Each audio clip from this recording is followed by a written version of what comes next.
Oh. Sorry. I know I'm muted. Oh, my goodness. 10,000 Pine Points. 10,000 Pine Points for Jack's 12. 5,000 for Aaron Demers because he needs it for poker.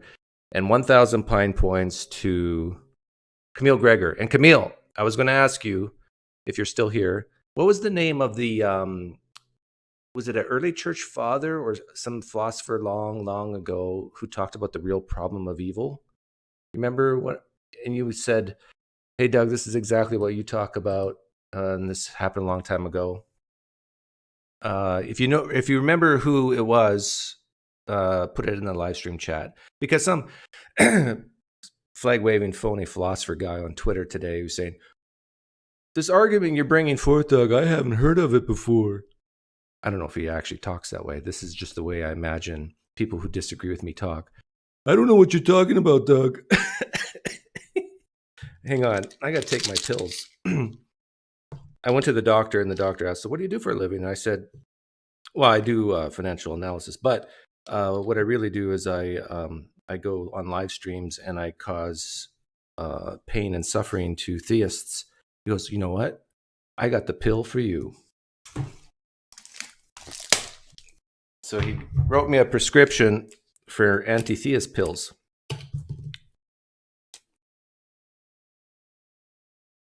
It's going to kick in about 20 minutes.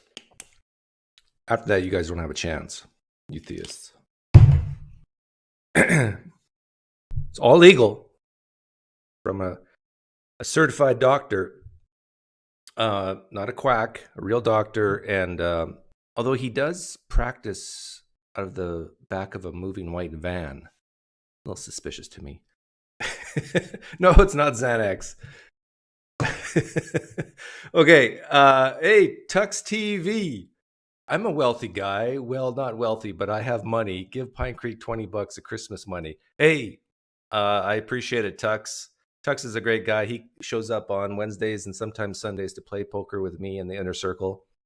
The elite, the intelligentsia, the people who actually run the world, they come to Wednesdays to play poker with me. Fun fact. Okay, this is I like this guy named John Buck. He's apparently a Christian, a Catholic type Christian. He says he's a Christian, but look at that smile. Like that smile, yeah. He has hope, meaning, and purpose. So I guess maybe he is a Christian. And we talk about the real problem of evil, and I pound him. And it was fun. And I also want to talk about this guy. What's his name? Cannon Press, Doug Wilson, yeah. Boy, he gets defensive. Don't tell me you bought into taking horse dewormer. Floyd FP, there's nothing wrong with taking horse dewormer. We're mammals, just like horses. Man, I tell you, all these anti-Trump people, like Floyd is an anti-Trump person. He still, to this day, has nightmares about Trump. Let it go. One and just read the Greek for us. Let's see how long. Okay, here we go. Done and done. Just kidding, Flyby. Just kidding. Smile. Okay, so John, does Yahweh, does God, does he like just the tiniest bit of sin? Does he like it when people sin? No, does he like the idea of sin? Just a little bit of sin. Does he like that concept of sin? Like, does he want to instantiate any instances of people sinning? Does he want it? Does he like it? Does he desire sin? Use No. any word? No. Yeah. Does he? You see, what I'm doing here is I'm giving a lesson on how to set people up. I'm taking the trap and I'm going,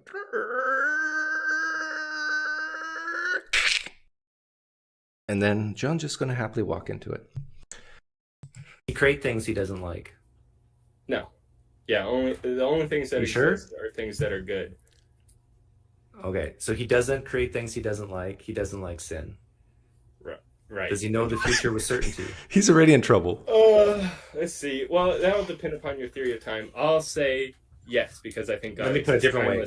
No, I'll go ahead and say yes because I think that God exists outside of time. Okay, so he God exists outside of time, which is not biblical according to William Lane Craig. You're not going to find it explicitly stated in the scriptures. This whole idea of God being spaceless and timeless.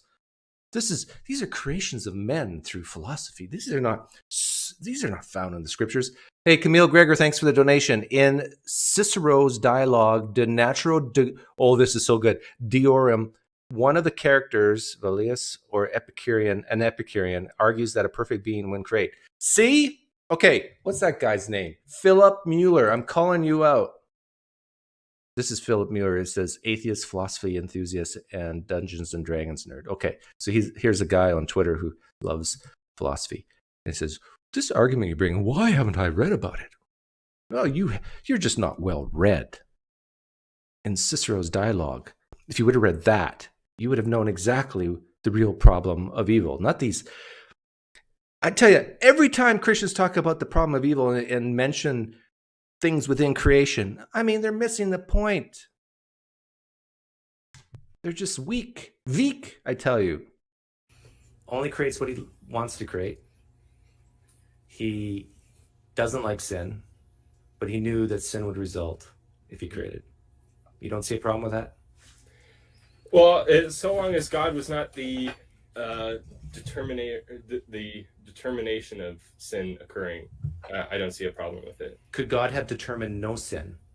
Yeah, I think so. Yeah, he could have created a world with like only no geckos in it. Forget about creating. He could have chosen not to create. Yes. Yeah. See, this is he's already in the trap, and it's closed. When you say, "Oh, well, God is not the determining factor in sin. He didn't determine sin to happen." Well, did he determine if he chose not to create? Could he determine that? Of course, he could choose not to create. You're done at this point. The fact that he created means he is determining sin. If you believe in this omni-God, all-knowing, all-powerful, and so forth, has free will. If you believe those things, you're stuck. You have to, when you go to church, you have to open up the hymn or start singing your Hillsong praise songs and say, I worship an evil God, and I just got to accept that. Because he could have chose not to create. That would guarantee no sin, correct? Yeah. Same for the world with only geckos in it. Would also guarantee no sin. Yeah, I don't know why he's bringing up geckos, but even geckos can feel pain and suffering. Why create a world with geckos if you don't have to, if you don't need to? Why would he? Why would God do that? So he could have guaranteed the thing he doesn't like by not creating. Yes. But he created it anyhow, knowing with certainty. He wasn't surprised that his creation ended up resulting in something he hates. Yes, Clifford, welcome here. I saw that this is your first time here. So do we all join that whereby link, or is that for questions, responses? No, that's just for people who want to come on and ask me questions or talk about what we're talking about today. Right, yeah, because he loves creatures more than he hates sin, I think. Yeah. Okay, are you a universalist? No. I mean, you could be a hopeful universalist, but Okay. I don't find it that plausible. Okay, so you got two worlds. The world with God alone. Can you get better than that? God alone? Like, God, you can't be greater than God as the greatest conceivable being. Can a world be greater than God? With A God world- alone. Two worlds. One world, God alone. One world with God plus other stuff. Well, the one with other stuff would still have God in it, so it would be Right. the same amount of, like, goodness. Whatever God is as an infinitely great being, that would also be in the world with God as an infinitely great being, and then other stuff as well, too. So And other there would be stuff no that he difference. doesn't like. There would be, I see you there would be people no difference entering. between the worlds. Just in be regards to, patient. like, both worlds contain a greatest of all possible. Name your beings. favorite dessert. Oh, I like this. In fact, I encourage atheists, when you're talking to Christians about the real problem of evil, use this analogy, even though I didn't know how to pronounce tapioca. Tapioca.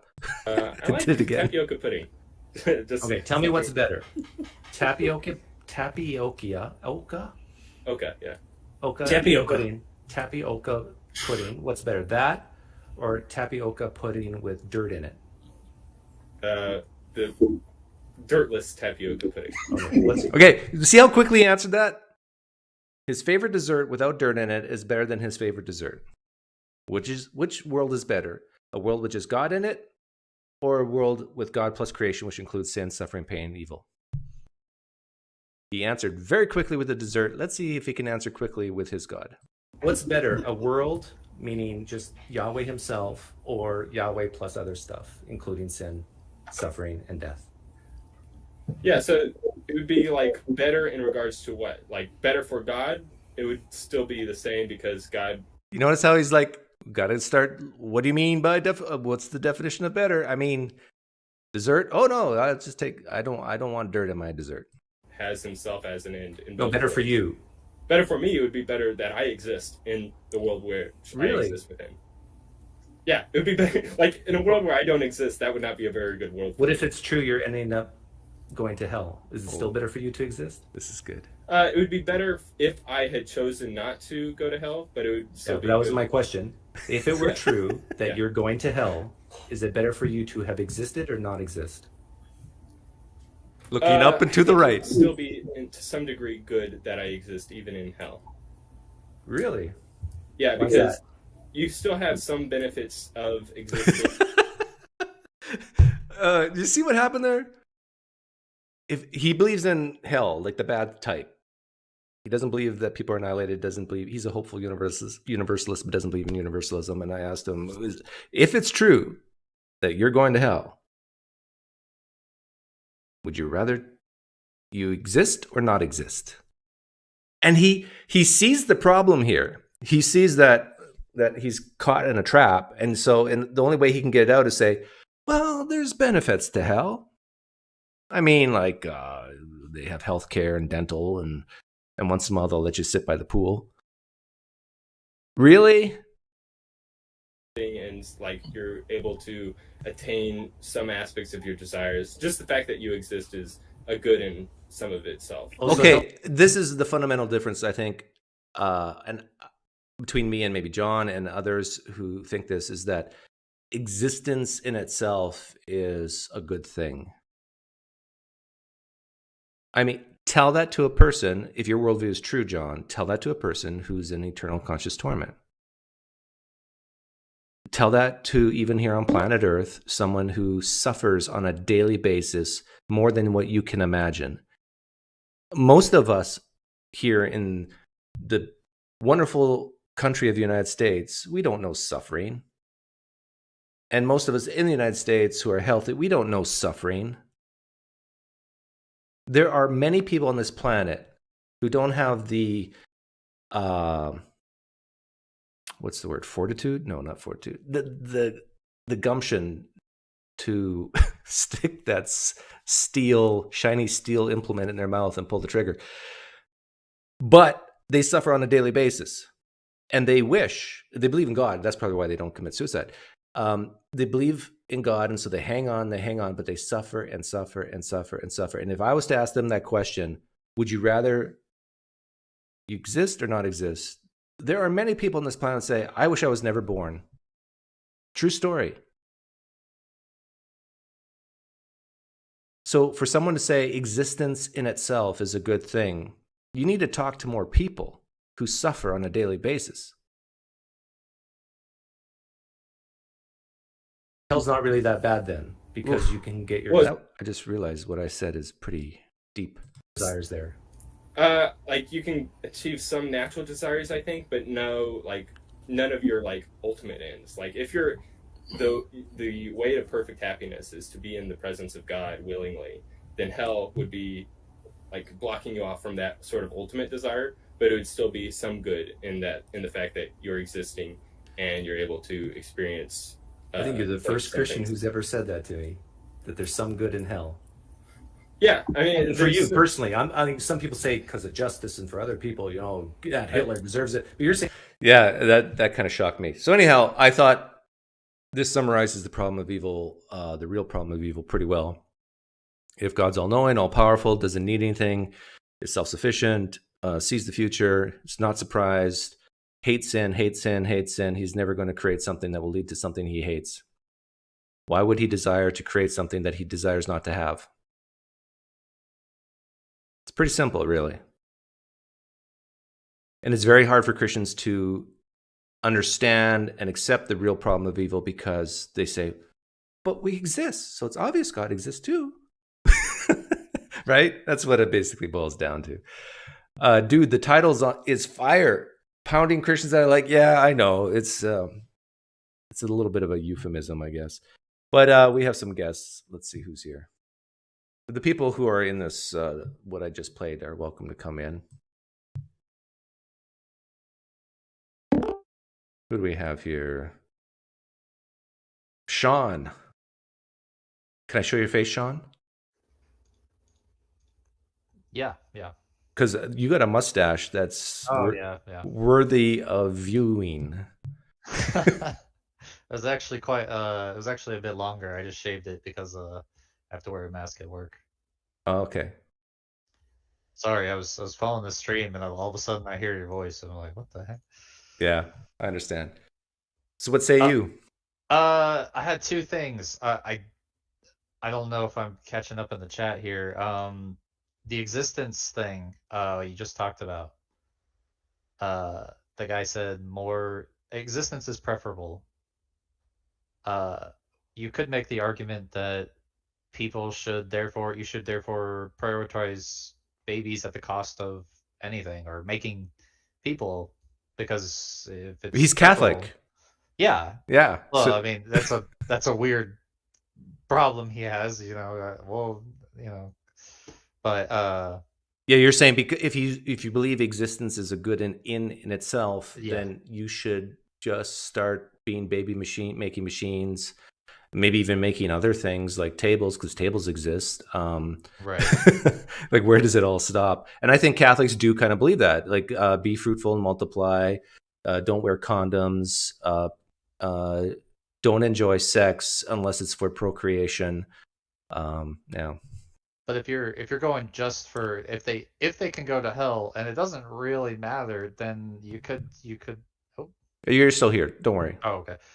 You could go the maximum, say like, all right, let's make this efficient. We should just, pump out babies as fast as we can, do the whole Matrix human farming thing, because I mean, existence, regardless of suffering, regardless if they go to hell, regardless of anything, is preferable. So Yep. I also have one more thing. It's unrelated to this, but it's from like 2 videos ago with the inspiring philosophy. Okay. You don't mind if I bring it up, or No, go ahead. I Okay. love inspiring philosophy. I don't get it. I mean, I like his channel too in the masochistic sadistic sense. I can't watch his videos for more than like 20 minutes because it's just. But He's a Christian you love to pound. Yeah. Jeez. No, was it Dr. Kip? He was like, oh, I didn't want to offend him, and there was this whole discussion, and I'm like, No, these Dr. people Kip is okay with offending him. It's more Okay. Dr. Josh. Oh, Dr. Josh. Yeah, sorry. Dr. Josh said like, oh, I don't want to offend him. Like, I know it's, he feels like he's bullying him. I'm like, if you've watched his videos, it's just 40 minutes of like, if this, then whatever I say. And it's crazy that people are like, I'm worried about offending this guy. I'm like, this guy doesn't even care about offending the people he cites from. Like, he's just, You know what? I feel going off on sorry. them. I feel sorry for IP because he gets a lot of hate from Christians too. Well, yeah, his views are a little bit controversial. They Yeah. had that apologist meeting, I think like a year ago, 6 months ago, where everyone, David Wood, all of them got together, and he was just like, I'm the weird guy in the group. Like, he just kept saying stuff. So, Yeah, like I mean, he just wants to be loved, I think, and it's hard for Christians to love him, even though they agree with him on many things. But when you start saying stuff like, well, the universe is not really real, it's in the mind of God. I mean, yeah, that's a tough His- sell for a lot of Christians. his you could sin in heaven thing, I think, is also really, really interesting. Oh, yeah. But I mean, that's the free will problem I would assume they have. So yeah. Yeah. But anyhow, great points. If John Buck is right, Yeah. then I encourage everyone out there, take your condoms off and start having coitus, because existence in that's- itself is great. great. That's what he's advocating for. It's And a make more weird tables. position. Yeah. Come on, All right, I'll see you. Carpenter. Yeah, see ya. Thanks for hopping in. If you play poker, join us on Wednesdays. You've earned it. What time do y'all do it at? 6 p.m. Pacific. Oh, I won't be there. I got work, so good All luck. right, quit your job. Jesus, Oh, Jesus, just got it. Jesus is coming soon. Oh yeah. Take care. All right, you too. Okay, I know this guy, Daniel.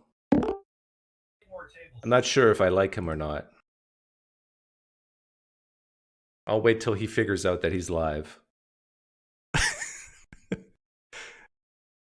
Hi, am I live? Yes, you're alive. Oh, just hang on 1 second, though. Hey, Uber Scheiser, thanks for the donation. I have stuff to do, so I cannot listen live now. Here's a 10 spot for the effort. No worries. What does he say? I plan to win it back tonight.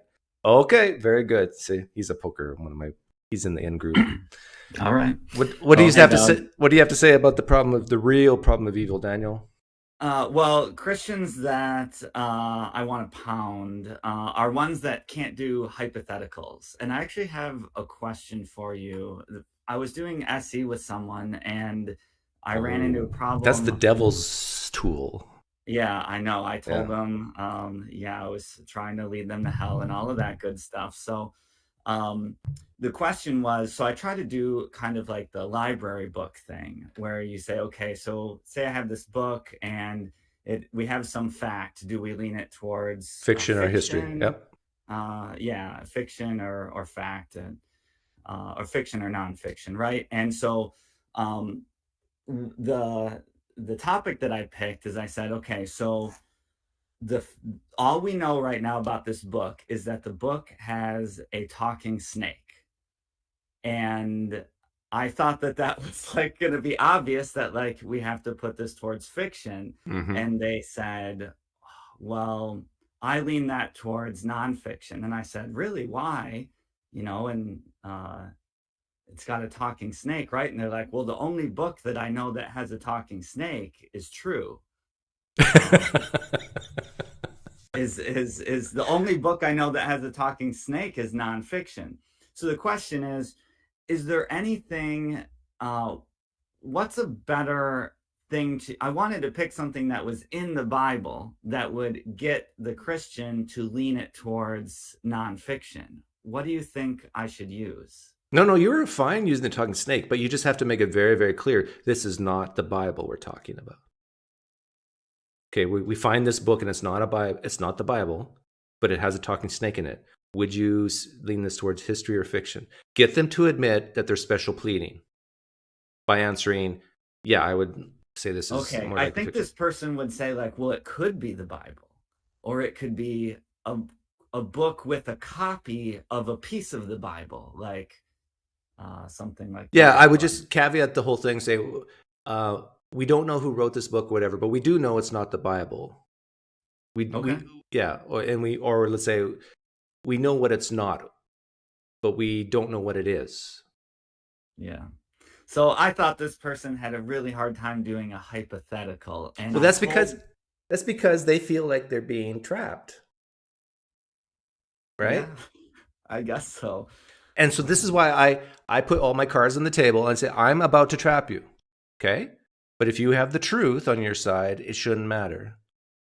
Just walk right into that trap and let it close hard and enjoy it because you have the truth. Nothing to worry about, nothing to be scared about. Okay, so I can try saying, we know this isn't the Bible. How do you feel about this now? And just see what happens with that one. Yeah. Okay. But, this is why I use the flying man, because even though Jesus flew, kind of, he elevated, he hovered. It's not really found in the Bible. So that person can't make that same accusation to you. Yeah. Well, I tried the giant green lizard with this person, and they said, I mean, they're just playing a lot of semantic games, but they said, well, I don't know. There really could have been, and then they get into all this probability stuff, and I'm like, oh my goodness. But hey, people like that, I sometimes tend to ask them, so how old were you when you first saw your first demon? Because this is, I bet you money. In fact, we can even if you disagree with me, we can have a real bet on this. I bet We you. could do, yeah, we can bet. Okay, bring it on. Only if you disagree, you might be on the same side as me. But that person, whoever you were talking to, I bet money that maybe, I'm not going to put an age on it, but probably between the ages of 18 and 22, they believe they saw a demon. Yeah.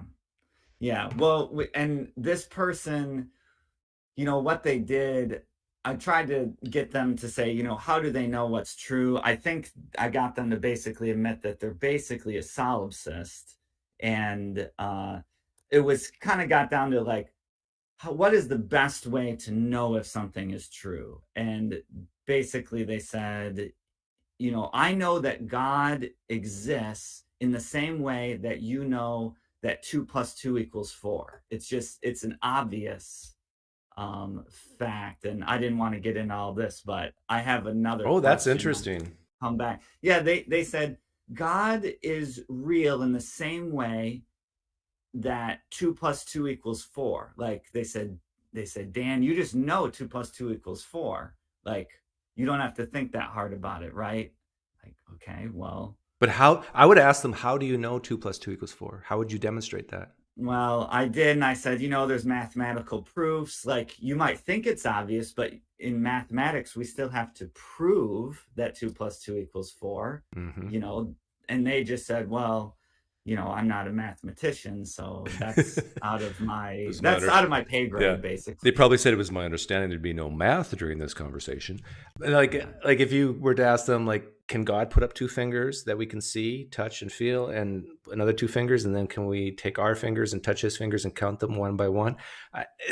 They'd say, of course not. You can't put God in a box. But anyhow, yeah, when someone says their evidence is, it's a natural obviousness, the same way 2 + 2 = 4 is, it's obvious to you. You could just say the opposite. Say, it's obvious to me your God doesn't exist, just as obvious as 2 + 2 = 4. I have this seemingness. I have this belief, this sense that your God is not real. It's just as obvious to me as you think it is. Now, how do we decide who's right between us? Just use their same argument back on them. Oh, they go with, on that, they go with the matrix, because I use outsider tests of faith. So it's just as obvious to the Muslim that the Muslim God exists, right? And they would say, well, the Muslim, they are basically self-deceived. But they will admit at the end of the day, they think that we're kind of just all in our own heads. It's the solipsism thing. So, like, their truth Does was does this person love philosophy? Yeah, really, really heavy. Oh yeah, no, don't talk to people like that. You just nod your head and slowly back away. Yeah. Okay. Yeah. Anybody who likes philosophy and studies it, like, you really just got to be. There's exceptions, but they just want to be difficult. They're bored. They know they can't make money in life because there's no jobs, and so they're sad. Look, I can't. Just give them $10 and tell them to go buy an ice cream. Oh my goodness. Okay. I just love angering philosophers. But anyhow, I got a philosopher who wants to come in, actually, named Ryan. Hey, good luck with that. You know, no, he's on our team, though. Sort of thing. I can't really tell what's real in your head, but I know what's real in my head. I can't assume what's in your head. Ugh, that's tough, right? Okay, thanks, Doug. Okay, if you play poker, you can join us. Oscar, thanks for the donation. We should have a revival for 2 + 2 = 4. We have a lot of doubters in our congregation. Yes, we need revivals in our congregation. Ryan was there. Hey, get your tab off. Yeah, I muted it now. Yeah, you got to witness firsthand the pounding of John, the Catholic man. Yeah, you didn't play the part of the video where I talked. Well, nobody wants to hear from you. Yeah. No, I'm kidding. I didn't play much at all. I just played 5 minutes. So. Yeah, no, it's all good. So what I thought was kind of interesting was that, you know, when you asked him why God created, you know, he gave an explanation, right? He said, well, because existing is good and God wants to share his goodness, so he wants to make creatures that exist. But it's weird because it seems to me like in doing that and like giving an explanation as to why God created, he's also limiting God's freedom and kind of making it to where he has to create. Because if he didn't create, then that explanation would be no good. So he's kind of forcing God to create by saying that God is good and creating is good. But at the Now, same time, I asked him, could God have chosen freely not to create? He said yes. he said yes. So it's weird because it seems like there's a story there that's not like meshing, like all the facts don't mesh, because it seems like he's trying to say God is free to not create, but also that it's better to create, but also that God is still good even no matter what he does, like even if he chooses the worst thing. Yeah. Well, this is very similar to the conversation I had with some Muslims, where they just say, "Well, God is the definition of good, so even the whole evil good thing it falls apart, right?" Sure, yeah, and I mean, at that point, I guess you just have to go down the road of, well, then goodness is arbitrary. Like, if God's the definition of good, then good is just whatever God happens to be, even if it seems like he's a piece of crap to us. It's not arbitrary, Ryan. It flows from his nature that is constant and never changes. Isn't that what they would say? But well, I mean, but the connection defining goodness as whatever flows from his nature, that's arbitrary. Yeah, like his right. nature might be necessary, but the definition of good just becomes arbitrary. Right, and the way to point that out to them is to ask them the question, why is God's nature the way it is and not something else? I encourage every atheist to ask the Christian that, or a Muslim, and they basically have to say, it just is. It's a brute fact. Yeah, but even if they say that, it's still arbitrary, because sure, his nature isn't arbitrary, but goodness being defined in that way is still arbitrary. So there's still, even if they have a reason for God's nature being that way, there's still an element of it being arbitrary. What if they say God's nature is the one who defines it that way, though? Is it still arbitrary? Like, if I was the clever Christian, that's what I would say.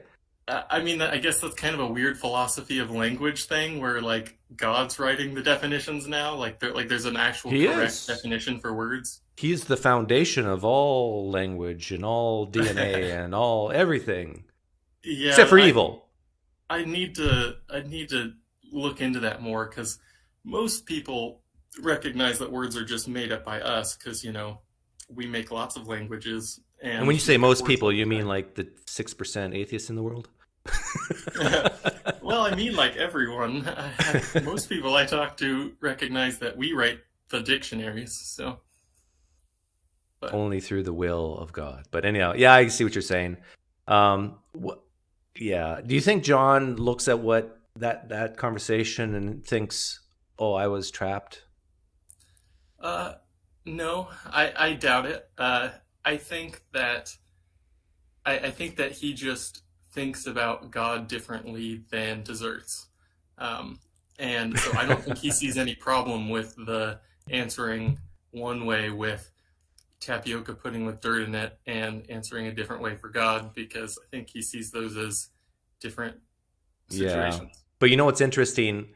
I agree with you. What's interesting is when I bring up that thought experiment with desserts, yeah, God's not like a dessert. But when they explain evil, you notice how they always bring in analogies like desserts to defend their God. Like, if you were a parent, would you not want to have children and share your love with them? And it's like, well, but God's not like a parent, Yeah, I mean, I agree. I think there's just elements of the story that don't mesh right. It seems a little inconsistent to me. And I mean, I was thinking about what omnibenevolence like even means, because it's really weird to think that we have two gods, one that doesn't create and one that does create. Like, we can't compare and see, ask which one's better. Oh, you can't ask that, apparently. Yeah, I think it's weird it's weird because, imagine a god that creates 100 geckos and one that creates 101 geckos. If creating geckos is good, can't we say that the 101 gecko world is better? And therefore, if you're the 100 gecko god, you're not omnibenevolent, you're just benevolent? Yeah.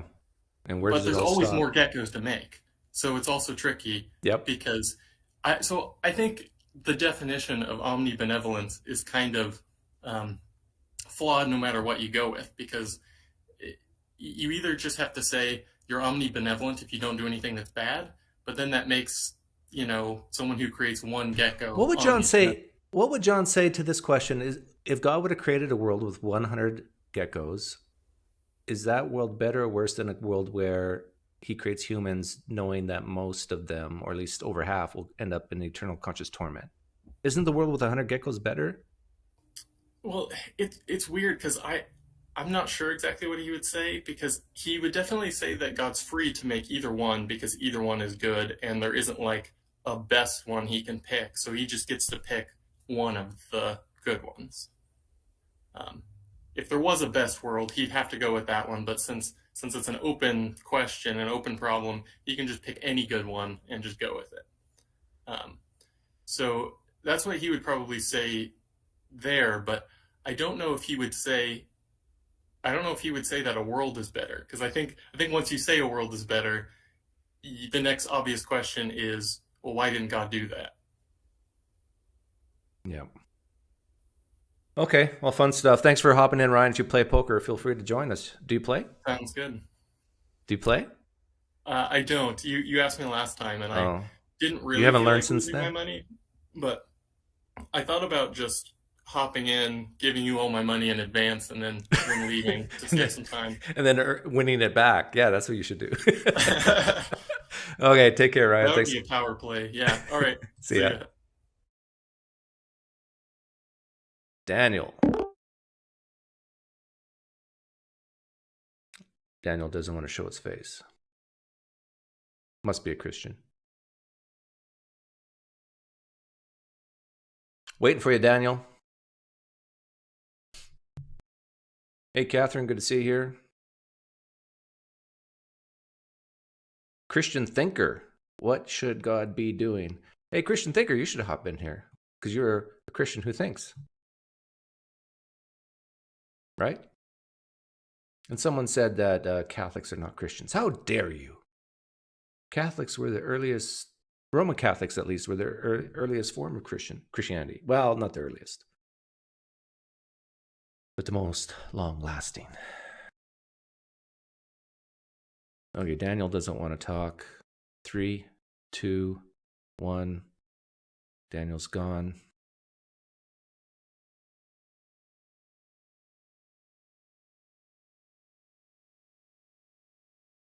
Okay, room's open. Let's see here. I want to play this clip. It's 5 minutes long. It's with Doug Wilson. I like anybody with the first name Doug.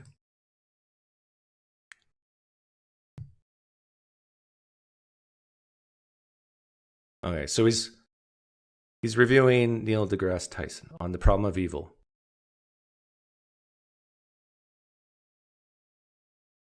Religious people are certain he exists, he or it.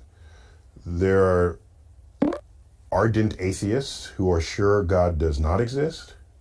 Thanks, Nicholas. My posture is, particularly in the monotheistic traditions, that God is typically described as being all-knowing, all-powerful, and all good. Stand by for the argument from evil, the problem of evil. That's what he's going to do. This is an old atheistic chestnut. Yeah, this is the old problem of evil, not the new and improved problem of evil that I espouse. It's been answered many times. Yet I look back through history. In particular, there was I can choose many examples, but a famous example is the earthquake in Lisbon, Portugal. When was it? 1755, somewhere around there. 80,000 people died. By the way, that earthquake took place on All Saints' Day, in the morning, when most people, Lisbon, one of the holiest cities in Europe, most people were in church. Churches were the largest structures of the day. If you have an earthquake, what's the first building to collapse? It's the ones that are the largest, the most susceptible. So people died in churches. I'd like to die in church.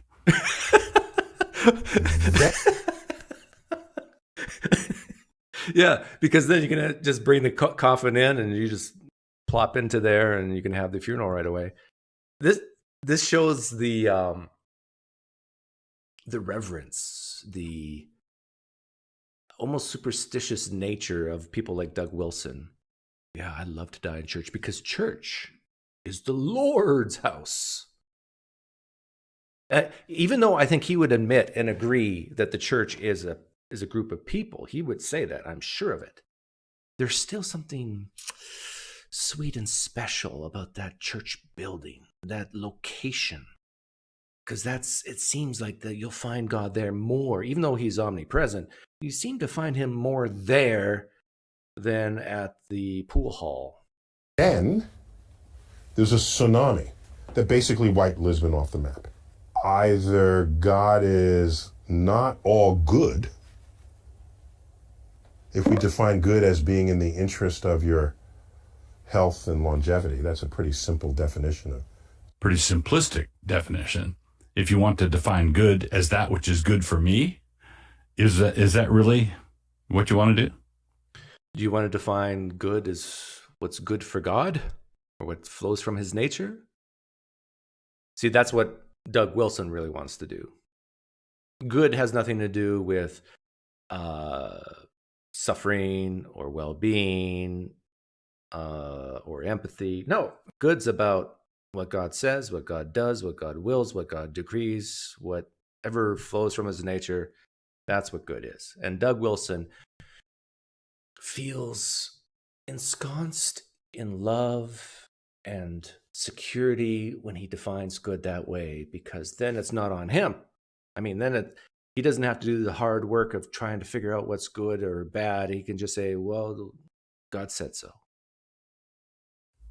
Something that's good for you, or God is not all powerful. Or he's the just God in heaven who looks down on this wicked world and dispenses with us according to his good pleasure. There's spoken like a true Calvinist. God's up there. He can just dispense us as he pleases. Doosh, doosh, doosh. For his good pleasure. See PineCreek down there? If God wanted to, all he had to do is go, whoosh. And like Thanos, PineCreek would dissolve into thin air for his pleasure. But it's not clear whether God could be both of those at the same time for that event. So, well, it is clear that if he's not both of those, then there's nothing wrong with what happened to Lisbon. Yeah, nothing's wrong if there's no God. Nothing's right if there's no God. Right? This is where he's going with that. Somehow, people like Doug Wilson, they need this concept of something outside of humanity in order to say something's wrong or right. No, I can believe there's no God. And I can say, no, that's wrong. Now, I need a standard to judge that by, which I believe I do have. And my standard, I think, is better than Doug Wilson's standard, which is, well, Doug Wilson freely chose to use God as his standard. I freely chose to use concepts like well-being, unnecessary suffering, and empathy. We both use standards. He just uses a make-believe one, and I use a real one that we can measure. Oh, I'm getting nasty with my old age. If the cosmos simply is, and this is, there is no God, and the whole thing is just time and chance acting on matter, then all the people in Lisbon still died, and they died in the same way, and their death was absolutely meaningless. Yeah, but their death has meaning in Doug Wilson's view because God decreed it. So therefore, it has meaning. Thank you for the donation, Shu Vertica. Not enough for a good meal, but use it towards for you and your family. Well, I appreciate that. I like the donation and the specific use for it. You know, when I was a Christian, I would write checks for my tithes and offerings, and I would put on the check what I wanted it to be used for. And I almost always wrote in the memo area, deacon fund. Because I didn't want my money going to pastor salaries or administration. I wanted it to help people who were hungry, really were in need. And I trusted, maybe foolishly, well, no, I think a lot of times deacons do a good job to administrate who they give that to. So I will give this money to my family who's in dire need of Thunder from Down Under at Outback Steakhouse dessert. Right? So I take issue with what many people say God is. But there are other kinds of ways to think about God. There are enlightened religious people who would say... No, enlightened religious people. Not like those endarkened ones. God is the manifestation of the laws of physics in the universe. I don't have... Okay, suppose I'm that guy. Suppose I'm an enlightened religious figure, and God is the manifestation of all the natural laws of physics. Did that God destroy Lisbon? Who destroyed Lisbon? You can't dispense with the God of the Bible and somehow think that you've solved the problem of Lisbon. Yeah, because the problem of evil is an argument against God. This will really tick off theists. There is no problem of evil for the atheist. Nope.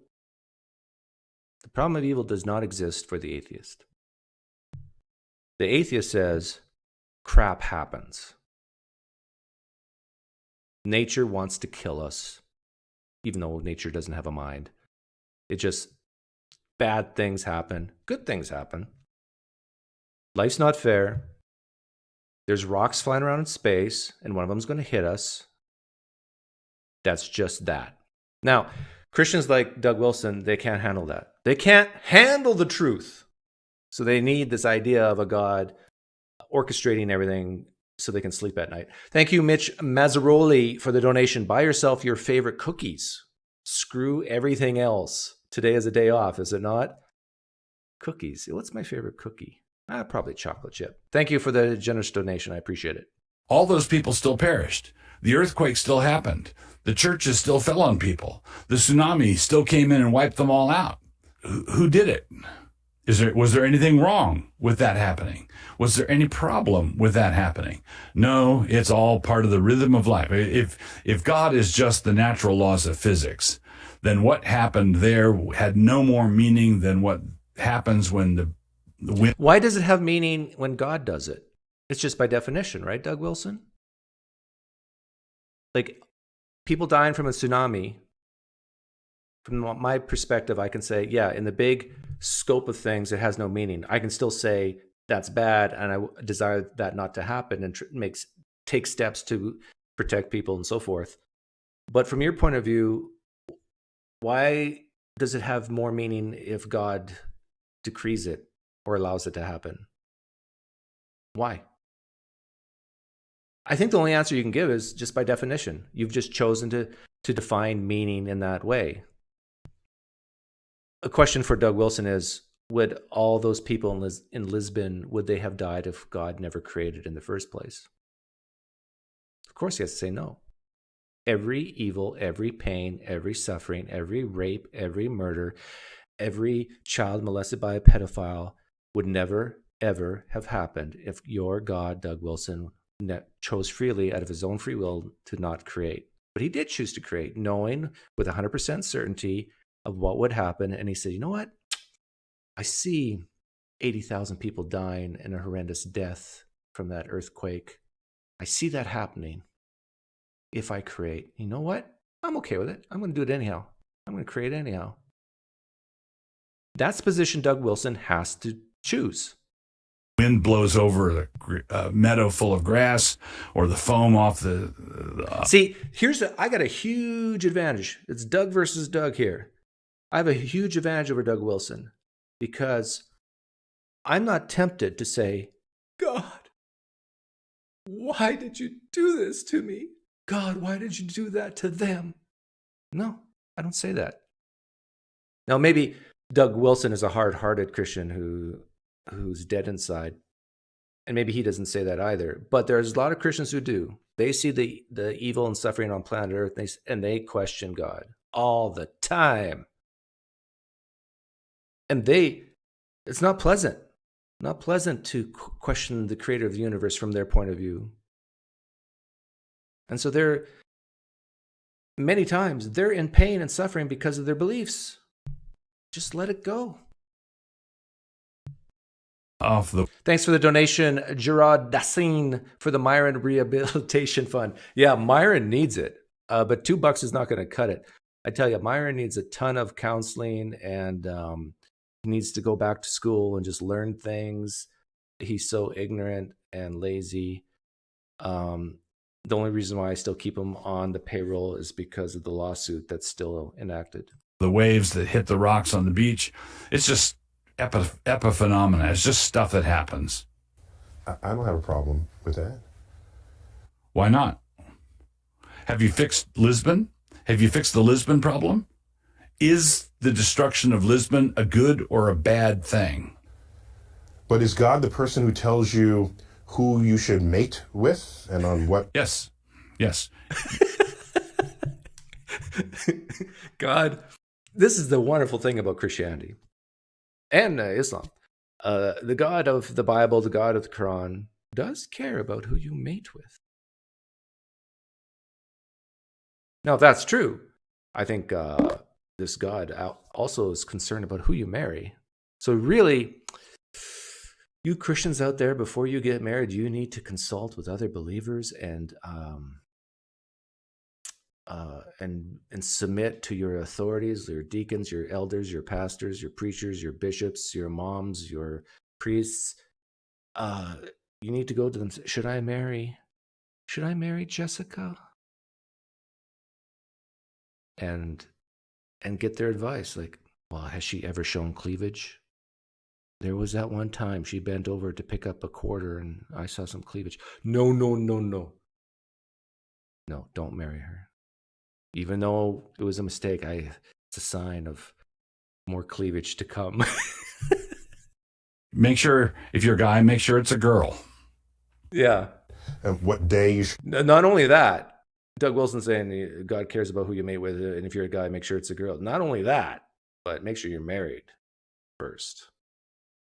And not only that, in order to please God when it comes to coitus, you got to have coitus with someone of the opposite sex, who you're married to, and then when you are in the process of coitus, don't think about anybody else. Because even though you're having coitus with Jessica, if you're thinking about Mary, you've committed adultery in your heart while having coitus with your wife. Isn't that bizarre? Christianity is the only religion where you can commit adultery while having sex with your own spouse. It's fun, right? Isn't that amazing? That's tough to do, but Christianity can pull it off. Should eat what kind of food and is that your God? That's different from this other one that maybe just sort of put the universe into place. So I don't really... Who put the universe into place and does not care what happens to the inhabitants of Lisbon, right? Does this guy, either there is no God and the whole thing is an impersonal thing grinding away and we get caught in the machinery. That's either he's saying that, or it's deism. God sets the whole universe up, sets it to moving, and does not care what happens to us down the road. Those are not the only two options. There could be a God existing who's incompetent. There could be a God existing who sees an earthquake bringing down a church building, and he's saying, "Okay, I'm gonna intervene. Okay, here I go." It's like Star Wars. Some Jedis don't have enough oomph. Other Jedis do. Maybe God is like a bad Jedi. He's like, gotta keep that up. I'm doubting, and then it all falls down. Like, I would appreciate a God like a bad Jedi more so than your God, Doug Wilson. Because your God is like Superman, except way better, of course. But imagine a building's about to come down and Superman's there and he's watching it. Huh, look at that beautiful church building. Oh, I feel an earthquake. And he sees the foundation start to shake and crumble.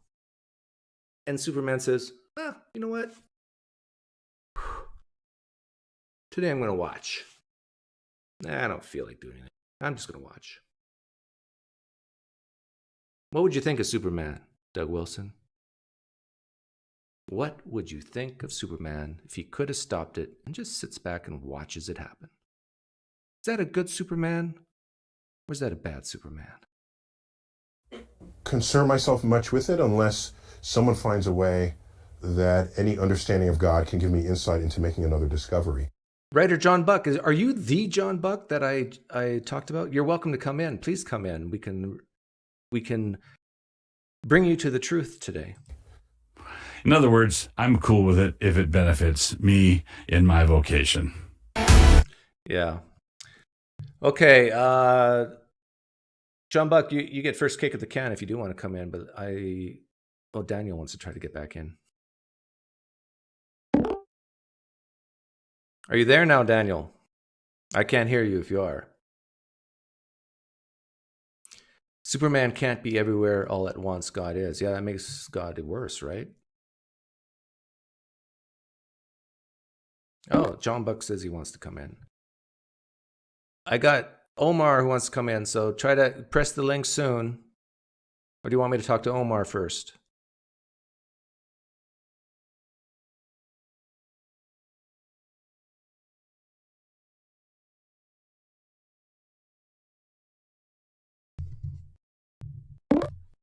Here's John Buck. Okay, everyone, be prepared. This is the Christian I like to pound. Hi, John. Howdy. How you doing? I see both of me. Yeah. It's because of exploit. Yeah, don't worry about it. I get you. Yeah. You like seeing yourself twice, right? I do. I like looking at this version of me and then this version of me and then seeing. What's there's even a slight better? delay. What would be even better if there was a trinity of you? Yeah. Well, there's me, and then there's the reflection of me, and then there's the reflection of my reflection of me. So exactly. Yeah, there's a trinity right there. So thank you for coming on, and just give me a second here while I open my trap. Okay, you ready to walk in? Yeah. Actually, I didn't hear any of the first part. I was doing a space on Twitter, but yeah. So. Okay, good. Yeah, whatever you do after this is over, don't go back and watch that. Don't. Okay. Yeah. Yeah. Okay. Hang on 1 second here. Oh no, I don't have it in here. I just feel a little naked right now because you got books behind you and I don't. Yeah, I can't I guess. Can you cover that up? Because I'm feeling insecure. I could have more. No, I don't like the backlight either. So yeah. Yeah, I know. That's the thing. Is just don't look at them. There's no way I can compete. Just imagine most of these are all just library books that I don't ever read. They're just there for decoration. That's pretty much what they are. Yeah, I agree. It's just to show people that it's a. I'm smart. You're dumb. Yes, it's a facade. I understand. Yeah. One of the things I talked about while you were not here was the dessert analogy. I asked you your favorite dessert, and I asked, would you rather have your favorite dessert with or without dirt? And you very quickly answered, "Oh no, dessert without dirt." Yeah. And then when I asked the same question about two possible worlds, one with God alone and one with God plus stuff, which includes dirt. Your deeds are as filthy rags, says God. Then your answer wasn't so quick. Right. Well, so I think the reason that I don't want tapioca with dirt in it is that the dirt diminishes the flavor of the tapioca. But in a world with God plus creatures versus a world with God alone, neither adding creatures doesn't diminish God in any way because he remains exactly the same as. Are you sure? I think it does. How so? What aspect of humans existing alongside God is dirt basically in the tapioca of God? Well, it definitely can diminish the perception of God. Would you agree with that? Yeah, a perception of something is not identical to what that thing is. Okay. You can have an idea of what I am, even though I have no idea. Okay. Who you are. Right. Okay, but we're both agreed it definitely does diminishes the perception. But it also, if the Bible's right that we are created in God's image, and we're filthy human beings who do terrible things, maybe God's a little bit like that too.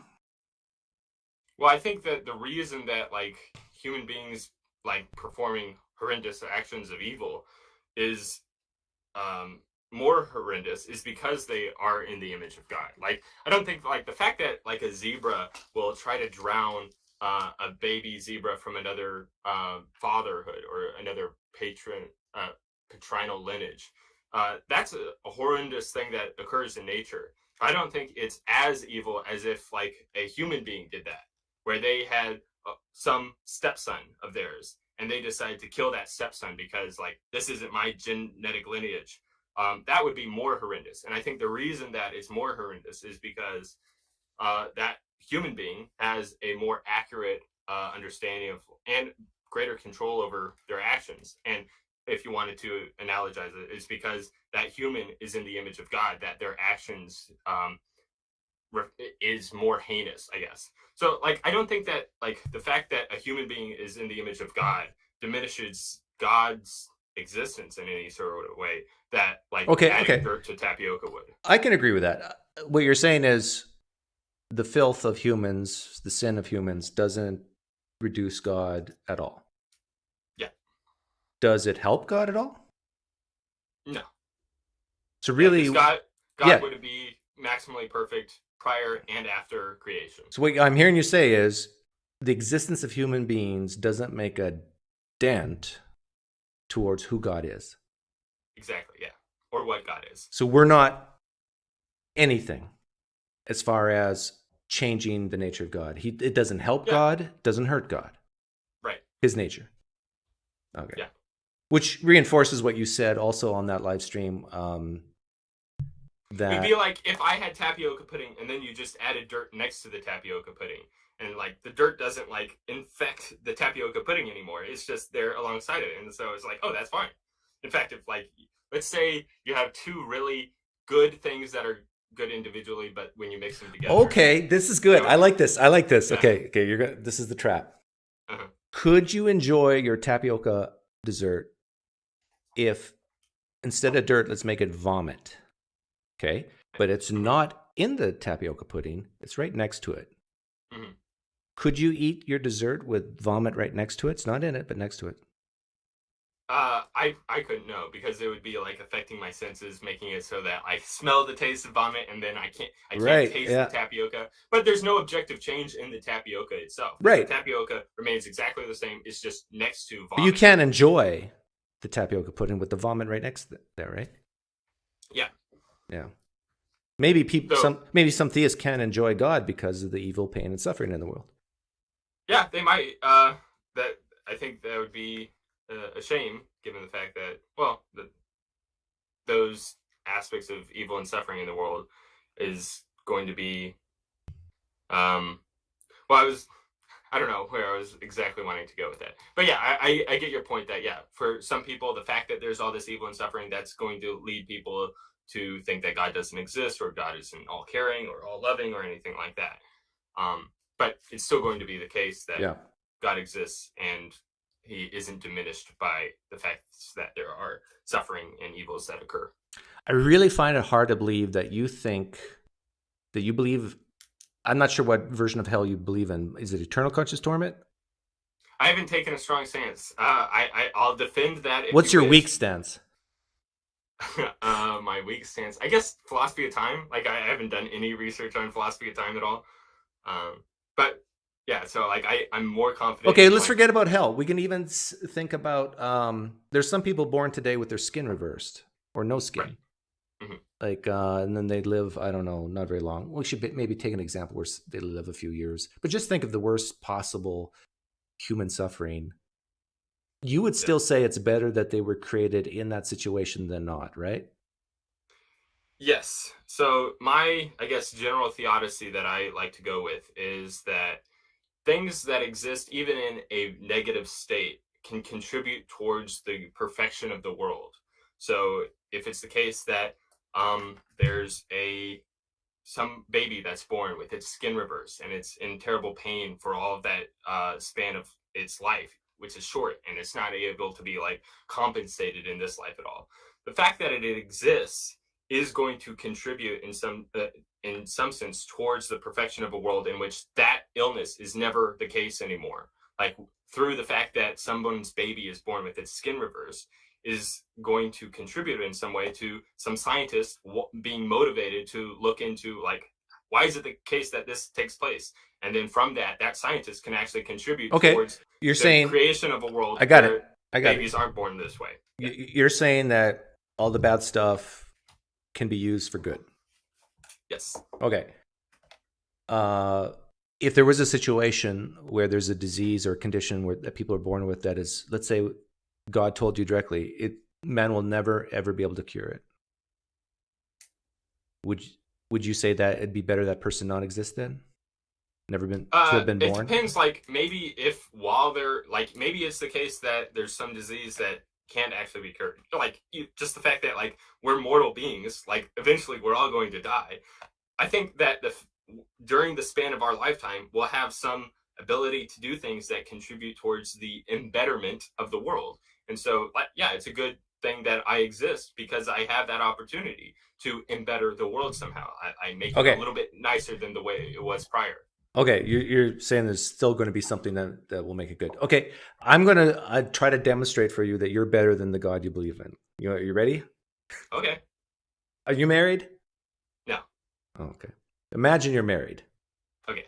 What's your wife's name? Sarah. Okay, so you're married to Sarah. Uh-huh. Gorgeous lady. I met her the other day at the supermarket. Yeah. Don't worry, I didn't do anything. I just said hi. Okay. Yeah. Okay. I'm gonna have to talk to her later. And she's not allowed out of the house. and you know she confided in me something about you and that you got her pregnant. Okay. How is that possible? No. Yeah. You didn't think your boys could swim? Yeah. So your wife is pregnant, and let's say the doctors through the regular health checkup tells you that your child is going to be born with a horrendous disease where 100% of people who have this disease dies in the first 4 years of life, and it's nothing but pain and suffering for the whole life of the child. Okay? Now here's the hypothetical thought experiment. If you could do it all over again, would you have that child? Would you have got your wife pregnant that time, that conception for that baby? So it's just take your time, think about it. Yeah. Don't answer quickly. I don't know. It still seems like it would be like a good thing to have sex with my wife in that instance, and even through that impregnating her. And it's a good thing, but it has some negative consequence to it. And so, yeah, I mean, I definitely get the sort of motivation that you're getting at. That like, yeah, maybe I shouldn't have. I don't think you would. I think, let's say God himself was in the room with you, which he is when you have coitus. God's always watching. Yeah, exactly. Yeah. If God was there that night that you impregnated your wife, Sarah, and said, John, before you do this, I want you to know that this will result in a baby that will have excruciating pain and will die in the first few years of life. It will cause immense pain and suffering for you and your wife, and most of all for the child. It's your free choice, John. You can instead have coitus tomorrow, where this won't happen because it'll be a different egg and different sperm. Mm-hmm. Or you can continue.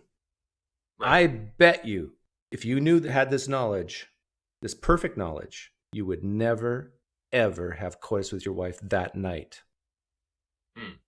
Am I wrong? Yeah, probably. I wouldn't, but I don't know if that would be like me violating some moral obligations if I did decide to still have coitus anyways. Well, no, God's given you free choice, right? But you've chosen to exercise your free will by not having coitus that night because of the consequences, and God's leaving it up to you. It's you, free creature. Mm-hmm. This is the real problem of evil, because instead of you, it's God, and God does have perfect knowledge of every consequence of his creation. And it does involve heinous pain and suffering here on planet Earth. And most importantly, for those who believe it, in the afterlife, and says, you know what? I'm going to do it anyhow. Mm-hmm. Yeah. And I don't think you would. that's what makes you better than the God you Well, worship. there's different stages. Like if we imagine that, like, okay, that child gets to live up to the age of 8 and they're able to have friends, then it seems like, well, maybe it's not as bad that I do choose to have coitus this night, and they do get to live a life that is worth living there. Yeah, but if they were not created, they're not going to miss not having friends, right? Yep. Yeah. And it's funny. You're sort of like making the case for antinatalism, which is the position that it's always immoral to procreate at all. No, I'm not, because well, insofar as there's going to be some amount of suffering associated with the procreation. Right, but I'm not talking just about a little bit of suffering here. In this thought experiment, I'm talking about gratuitous suffering. Mm-hmm. Like, I'm not a type of person that says all suffering is bad. Well, gratuitous suffering would just be some suffering that wasn't necessary. And so if you're choosing to procreate, it's not necessary that you procreate. So well, I don't think I would go that far. Would be technically gratuitous. No, I would say there could be some gratuitous suffering that can have a positive benefit, but it would still be better not to exist. So I don't agree with you that gratuitous suffering by definition is senseless suffering, because I didn't say it was senseless. I was just saying some suffering that doesn't contribute to some greater good. Right. Yeah. Right. Yeah. So the real problem of suffering for me and starts before creation, where just like with you before coitus, and having perfect knowledge, perfect power, self-sufficiency. You're not going to make God better or worse by not creating. Mm-hmm. And God could have just not have created and prevented all eternal damnation, if you believe in that, all pain, suffering, evil. Sure, you would miss the flowers wouldn't be there. Curb Your Enthusiasm wouldn't be there. The great show. Yeah, it is a funny show. Yeah, and sure, the Bryce Canyon with the beautiful scenery wouldn't be there, but there'd be nobody there to miss it. It wouldn't matter. It doesn't matter that the goodness isn't there, because God's already good. He's not going to miss it. He's not deficient in any way. He's not going to be sad. Oh, I didn't create. I'm sad now. No, it's just nothing, except for him and 3 persons living forever like he did prior to creation. Right. So I'm wondering, like, how far you're wanting to go with this sort of argument. Because, like, are you saying that for God to create anything, even non-moral evils, would be, like, inconsistent with God's nature somehow? Like, that's something that God wouldn't do. Like, no. If God created a world with only other angels in it, and no, like, people suffering, none of those angels decided to fall, would this be a world that God couldn't create because it includes non-God objects? No, I say he could have created that. Yeah, that's fine. Okay. Well, the issue is the pain, suffering, and evil and sin. Most importantly, sin, because God hates sin, doesn't tolerate even a smidgen of it, and yet knew that by creating, it's a guaranteed what he absolutely hates will result. Yeah, you have kids, right? Yeah. Do you tolerate any smidgen of sin or like disobedience from your children? No. oh dear. Not any? Don't tolerate it. That I'm aware of? No, yeah. I'll say something if I think something's really, really wrong. Sin is something to God that's really, really wrong. If I'm brought aware of my child doing something really, really wrong, I'll address it. So you make sure that there's never any opportunities for your children to disobey you. You like keep them under lock and key. There's no way that they can do something that would be going against. They haven't seen daylight since the early 2000s. Okay. Yeah, just like my wife. Yeah. That's why I was suspecting. Okay, so yeah. No, I know what you're getting at. Worldview is making more sense to me now. No, I know what you're getting at. But remember earlier I said that I'm not the type of person who thinks that all suffering is bad. Yeah. But just like the dessert analogy, there's a difference between me and your God. Your God hates sin with a passion, right? Now, I can be tolerable to allow my children to make their own mistakes, but if I think it's going to have a huge consequence, like them dying, for example, I'm going to intervene, whereas your God doesn't. So let's imagine these two versions of PineCreek. One that locks their kid up they'll still like provide them with their necessary needs and different things like that. They'll like give them the things that they need in order to live a childhood. Versus the PineCreek that allows a bit of freedom to their children so that they could do things other than what you want that's me them now. to do. Yeah. Okay. Yeah. Okay. Yeah. So like, do you think that the version of you now is better than that other version? Yes. Okay. So it seems like the difference between you and that other version is this sort of permissibility for your children to act otherwise than what you want them to do. Right. But did you hear what I just said? If in the second version, or the good version that we both think is good, if my child was about to do something that I'm aware of that will lead to their immense suffering or death, I will intervene if I can. Right. Yeah. Gotcha. And that's good because like you have this sort of area of control and responsibility over your children. And that's the area in which you are sort of like required to act. But if your children were at somebody else's house, at some other parent's house, that parent now has a sort of responsibility over your children, even though that domain that parent has over your children is sort of only restricted to that household. As soon as that child goes back to your house, you have the greater dominion, I guess, over your children and greater responsibility. Yep. And I think similar to that, human beings have a sort of responsibility over the things in our world. But as soon as it's outside of our control, then it goes into the responsibility of God. That's where it's under his. Whoa. You're saying God's only responsible for when humans are not?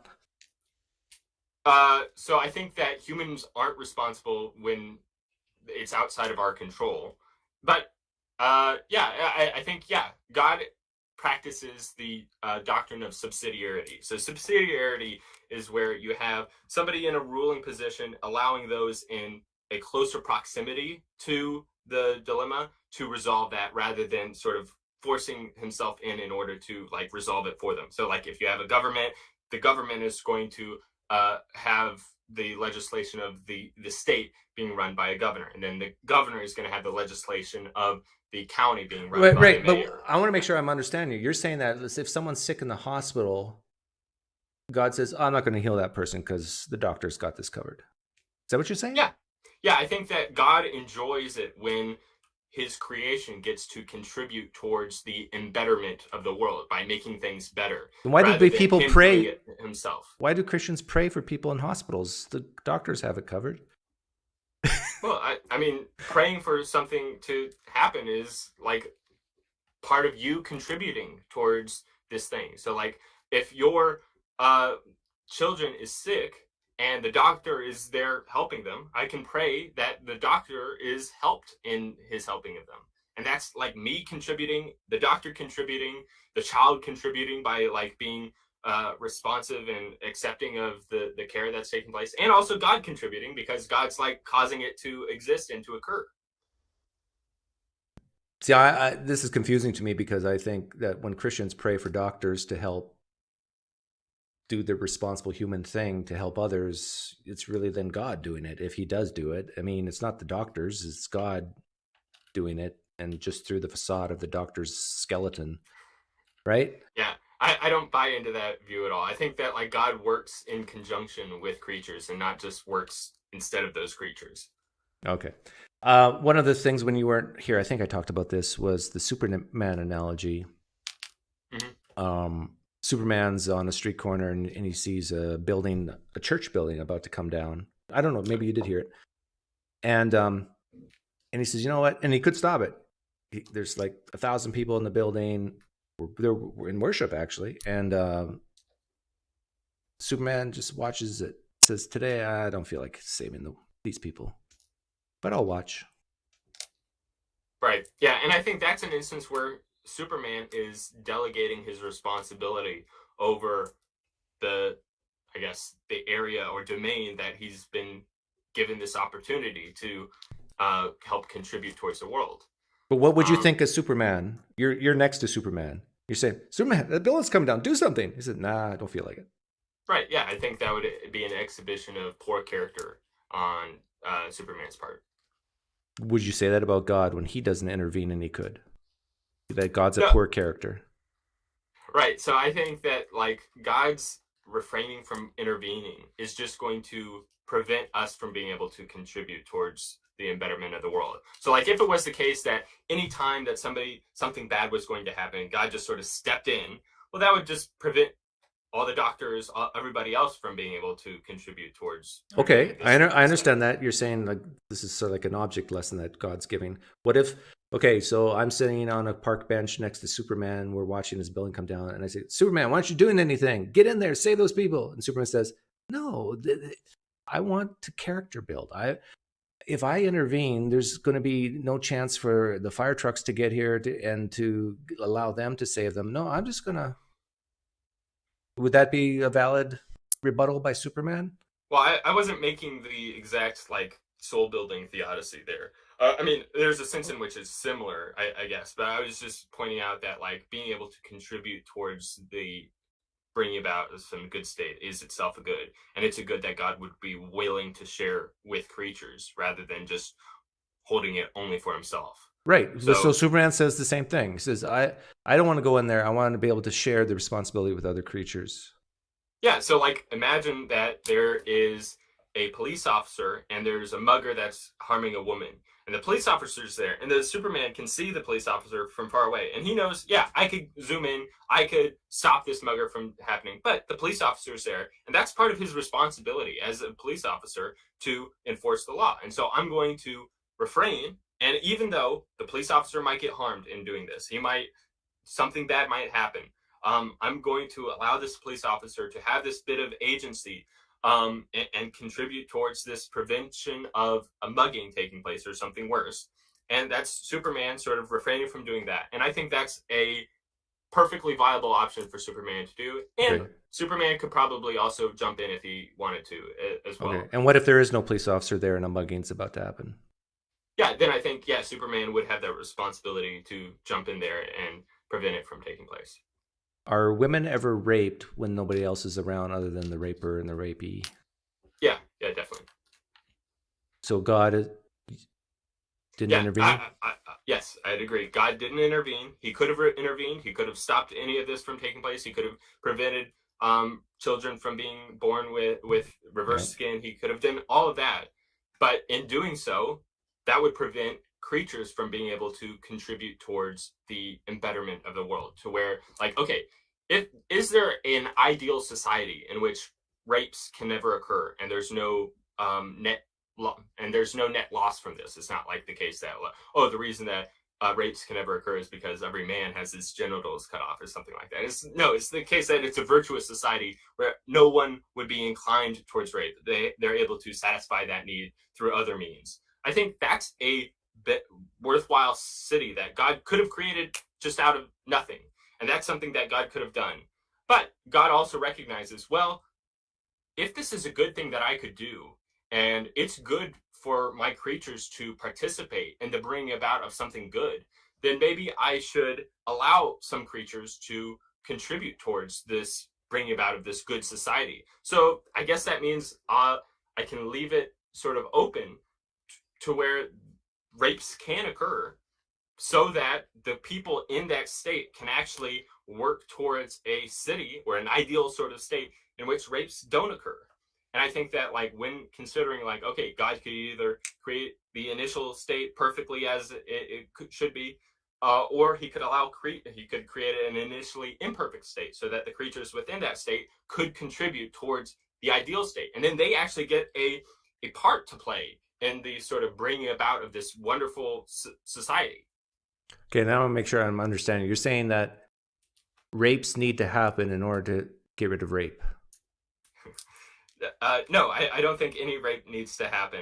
And I think that, like, rape is an instance where somebody chooses to violate somebody else's body without any sort of permission or acceptability at all. And that's an instance of somebody doing something that they ought not to have done.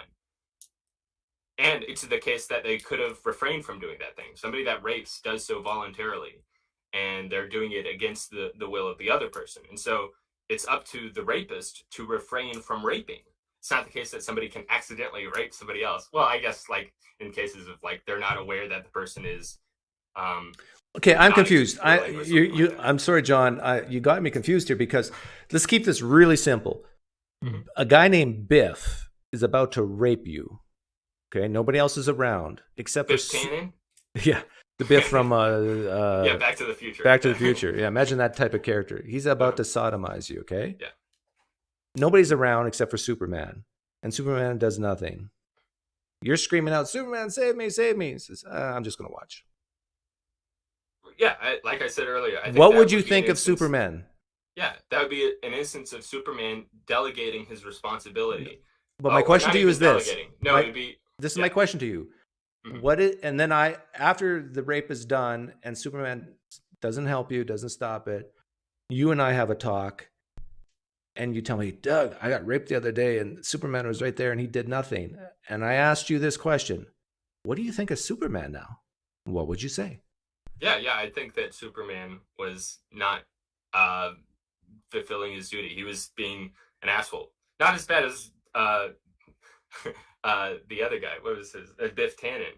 But yeah, still. Right. Biff is an asshole and Superman's an asshole. Actually, I think Biff Tannen might be the character in the third movie. I forget what his name was. It is Biff, I guess. Yeah, I guess. And they all were Tannens. Yeah, okay, it was Biff Tannen. Okay, this is My where the bad. trap closes because you just called Superman an asshole for not intervening. Yeah. Are you prepared to call God an asshole for not intervening? There's people who are raped today. There's probably, as we're talking, some woman's being raped right now, and nobody else is around to help her except for God. Right. And Is I think God that, an asshole for not intervening? No, I don't think so. I think that there's a relevant difference between Superman and God, to where God has reasons for allowing some rapes to occur, given the fact that he can compensate the suffering that the woman goes through, whereas Superman can't do that. Like, he can't undo the trauma that happens to me while I'm being sodomized.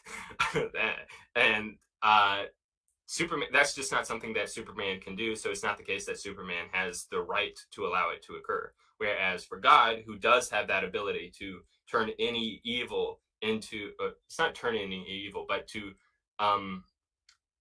to compensate any evil that might occur through heaven or through other means, that God does have that moral permissibility there that Superman just doesn't. Okay, so if Superman said to you, if you got to meet him after the rape, Superman said, "Yeah, I could intervene, I didn't, but don't worry, here's $1 billion to compensate you." Right, I don't think that doesn't make it better, does it? Yeah, that's not an adequate compensation. But if it was an adequate compensation, then it's all worth it. Yeah, like if somebody stole $1 billion from me and then Superman flew in, here's $1 billion. That's an adequate compensation. I can understand. So But what yeah, would Superman, compensate that sodomy to you? if I get to rape Biff afterwards? Is that similar to looking down from heaven to seeing Biff in hell? Is that what you're saying? Yeah, maybe. I don't know. I'm joking about that. I don't think. I'm just providing. Yeah, I don't know what an exact compensation might be for somebody's being raped. It might be. So God, I don't even want. Yeah. So God is okay to not intervene and save you from the rape because he's going to undo any trauma later in heaven. Is that it? Yeah, that could be an instance that allows that God is morally permitted, whereas Superman isn't. That would be. On what basis do you say God's morally permitted not to intervene? I just gave it the fact that God has the capacity to compensate those that suffer adequately for the way that they were wronged, whereas Superman doesn't have the capacity to do that. Okay. So what makes God morally justified is the fact that he can pay you back in rewards in heaven, erase the bad memories. Yeah. But you still went through it. Yep. And you didn't have And to.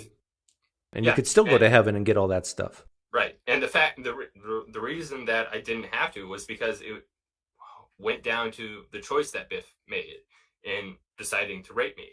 And that's it. I don't know if I mean, sorry for everyone that is maybe offended that we're sort of being flippant about rape.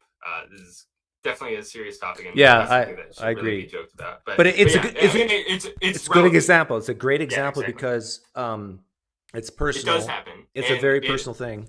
Right. And yeah, it does happen. So it's not like we're making up a fake hypothetical here. Yeah. But the thing is, I think my point is a strong one, that the John Buck who gets raped versus the John Buck who isn't raped, if you're a Christian, both those John Bucks still go to heaven. Yeah. Yeah. So- So, the so reason it still that makes- one was raped versus the other is because Biff Tannen decided to rape somebody. Right. And that's But my point is this: whether you're raped or not, you're going to get the same compensation. Right. Yeah. And so, as we sort of brought up earlier, the difference between the Doug that doesn't allow his children to do anything that violates his will versus the Doug that does allow his children to do certain things that violates his will. The one that does allow this sort of permissibility, even to do things that Doug really doesn't like, is the morally greater version of Doug than the one that like locks them down and doesn't allow them to leave the house. Yeah, I understand that, but that's a different topic to this whole idea that God is morally justified to just not intervene and just watch. Your argument was, well, but you'll be compensated. And so God is morally justified to not intervene because he will make everything right in the end. But I think in order for you to be consistent, you would have to say the John Buck that's not raped should be compensated less than the John Buck that was raped. Because you went through the raping.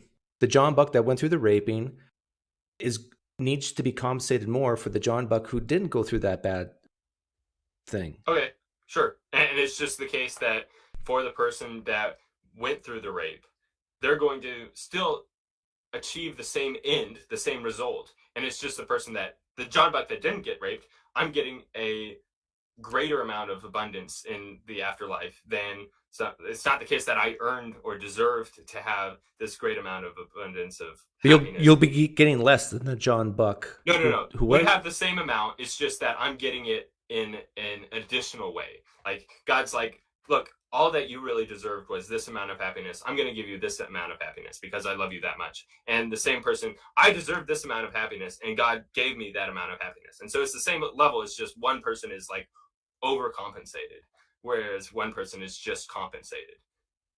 And that's like a sort of reductive account of like heaven. I'm just bringing it up as the example of like one aspect. But it's still better not to be raped, though, right? Yeah, that's why it's wrong for Biff to go about raping me. Yeah, we're all agreed about that. But anyhow. Yeah. What else? This was great talking to you. Yeah. I gotta head out. But yeah, this was fun. Yeah, I might just go back and just see what you were saying about me earlier. Well, yeah, I played just 5 minutes of the clip of our interaction, which Okay. I've never done Yeah. before, but it was really interesting and fun. Yeah, it's funny because like just earlier today, I was re-listening to our conversation, and I was actually kind of happy with how, even though I'm like still not somebody that has done an extensive amount of research onto like the various defenses of hell and God's interaction and God's relationship to evil and all of that. I think I did decently given the lack of preparation. But Well, yeah, you just got to read more of those books behind you. Yeah, exactly. Yeah, one of these days I'll pick one of them out. And like, I'm sure. Wow. I'm sure Look at that all the this problem of knowledge evil's and in there information somewhere. in here. Yeah. Let's see. I think that's around here somewhere. Okay. Anyway, yeah, it was great. It was great talking to you, Doug. You have a great rest of your week. Okay. Take care, John.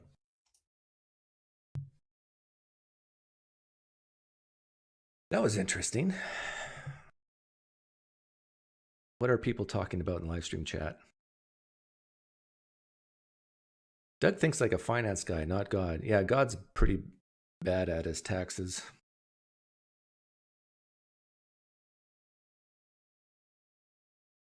What kind of deductions does God have?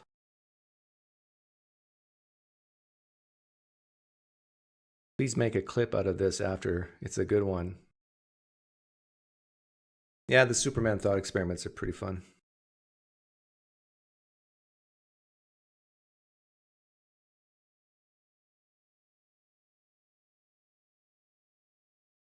I just don't buy that. Superman's an asshole for not intervening, but God isn't because he can pay you back later. But he's going to pay you back no matter what if you're a Christian. So what exactly justifies God from not intervening? And with the real problem of evil, none of this would have happened if God chose not to create. Right? Everybody agrees with that. That's just science.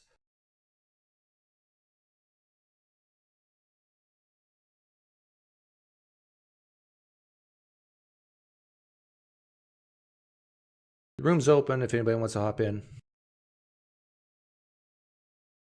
Doug, I'm your biggest fan. I follow you until you love me. I don't love strangers. I love my wife, my kids, and Larry David. Babis. Hi. Hello. How are you? I'm good. Good. My English is not perfect. Say again. My English are not perfect. Your Englishes are not perfect. Oh, okay. That's fine. What would you want to talk about? Well, is there a particular theme of today's conversation? Well, the theme is the problem of evil, but I'm getting feedback, and I really don't like it when people hop in and just don't know what to talk about. So you got to have a purpose in life. Okay. Yes. So let's talk about the problem of evil. Is there something that actually I have created a worldview in my mind, so I don't know which part of this you actually disagree with. So would you like to talk about a particular problem of evil, and I can explain whatever you want? No, not really. Okay. So have a good day. So would you like to talk about why do... Let me ask you simple yes or no questions, since your English is not good. Do you believe a God exists? Yes. Do you believe this God is all-knowing? Yes. All-powerful? Yes. Do you believe this God has free will? Yes. Do you believe this God hates sin? Yes. Okay, so my question to you is, why would God create if he knows that Okay. his creation will result in something he hates? Right. So he actually doesn't hate his creation, but he hates the action. So he creates us because he gives us the ability to choose whatever if we want to choose the moral way or the immoral way. Has nothing to do with the free will of humans, because this God knows that people will choose to do things that will lead to sin. But would there be any sin if God didn't create? Well, he has saved many people from sin by... I don't care about that. Lives. Would there be any sin if God didn't create? No, but he would be alone because... Whoa! What does it matter if God's alone or not? Actually, I don't know about why it would matter or not, but Does God get lonely? I don't think so. Right. So he doesn't need to create, right? Well, why is that the problem if it's our choice that we choose it? Because God hates sin, and he knew with 100% certainty that if he did create, it would lead to something that he hates. He doesn't want people to perish, yet if you believe in the traditional view of hell, people will perish if he creates. He doesn't want people to perish. He knows if he creates, people will perish. It's a problem. It's a contradiction. And that's why he came here as Jesus. Doesn't matter. That Jesus has nothing to do with it, because if God didn't create, Jesus would not be needed to come to save people from their sins. Yes, but you are saying that from the point of view that it has already happened. So you're right. Happened if it hadn't have happened. Right. What I'm talking about is from the perspective of before creation. God has a choice, create or not create. Now, Now you're coming from the perspective, well, creation's already here, so now we just got to explain it. Yeah. But I'm saying, I'm using this as an internal critique to say maybe your God doesn't exist. Maybe he didn't create. Maybe we exist and he didn't create.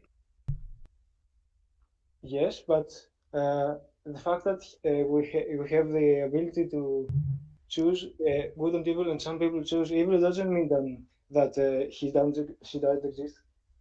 Even if you consider human free will is irrelevant to this argument. Human free will is irrelevant to this argument. Yes, what happens in the end matters. So you say that why did he create the world if he knew that many people would go to hell? Is that what you're saying? Yeah, and sin. Yes. Well, I actually do not see any problem with it, because when you go to hell, it's not that God just punishes you. It's a mirror of what you have done, the mirror of yourself. The hell is just whatever you have done, evil, not anything more. Everything you're saying now is irrelevant to the argument. Name me something you hate. Name something you really, really hate. The president of my country. The what? The president of my country. The president of your country. Yes. Okay. Let's say you were in control of whether this president would ever be born or not. So let's say you knew his parents, the president's parents. Let's say you're old enough to know them. And you could have stopped them from having this president exist, or you could have chosen to allow it to happen. So what I would do is I would try to intervene in his upbringing so that I could change the way he thinks to not cause suffering to many people. And I would also... Why go through all that work? Why not just prevent him from being born in the first place? Because it is actually his choice to do. Politicians have free will too. Right. So I might like many things that they do, but they do it. So I have to deal with them. And I have free will to not vote for him again. Yeah, I don't think... in the first place. I don't think you're getting what I'm saying, but Prince Mesh, I've heard your name before.